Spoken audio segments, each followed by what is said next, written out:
പുന്നയൂർ പഞ്ചായത്ത് ഭരണത്തിന് കീഴിൽ ചുരുങ്ങിയ കാലയളവിൽ അതിവേഗത്തിൽ നിരവധി വികസന പ്രവർത്തനങ്ങൾ നടത്തുന്നതിൽ വിറളി പൂണ്ടാണ് UDF അപവാദ പ്രചാരണങ്ങൾ നടത്തുന്നതെന്ന് LDF. ഇതിനെതിരെ ഇടതുമുന്നണി പുന്നയൂർ പഞ്ചായത്ത് കമ്മിറ്റിയുടെ നേതൃത്വത്തിൽ ചൊവ്വാഴ്ച വികസന മുന്നേറ്റ യാത്ര നടത്തുമെന്ന് ഭാരവാഹികൾ വാർത്താ സമ്മേളനത്തിൽ അറിയിച്ചു. ചൊവ്വാഴ്ച രാവിലെ 9:30 എടക്കരയിൽ CPM Chavakkad area secretary TT Sivadas വികസന മുന്നേറ്റ യാത്ര ഉദ്ഘാടനം ചെയ്യും. വിവിധയിടങ്ങളിലെ പര്യടനത്തിനു ശേഷം വൈകിട്ട് 6:30 അകലാട് മുഹ്യുദ്ദീൻ പള്ളി പടിഞ്ഞാറ് ഭാസ്കരൻ പീടിക പരിസരത്ത് സമാപിക്കും. NK അക്ബർ MLA ഉൾപ്പെടെ LDF പ്രമുഖ നേതാക്കൾ സമാപനത്തിൽ പങ്കെടുക്കും.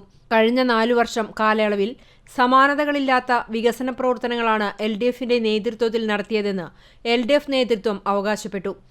ചാവക്കാട് ബ്ലോക്ക് പഞ്ചായത്തിന് കീഴിൽ ലിസ്റ്റിലുള്ള മുഴുവൻ ആളുകൾക്കും ലൈഫ് ഭവന പദ്ധതി പ്രകാരം വീട് യാഥാർത്ഥ്യമാക്കി. 1 കോടി രൂപ ചെലവിൽ മന്ദലാംകുന്ന് സബ് സെന്ററും ആയുർവേദ സെന്ററും നവീകരണത്തിന്റെ പാതയിലാണ്.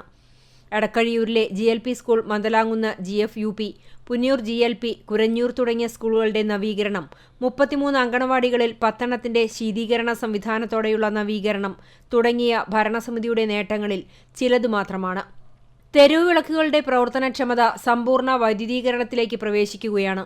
കാർഷിക മേഖലയിലും നല്ല ഇടപെടൽ നടത്തി.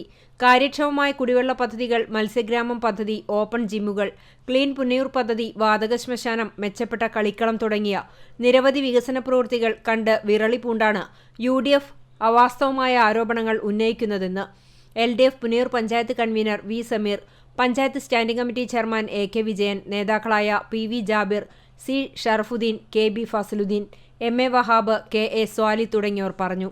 CCTV news Punnayurkulam.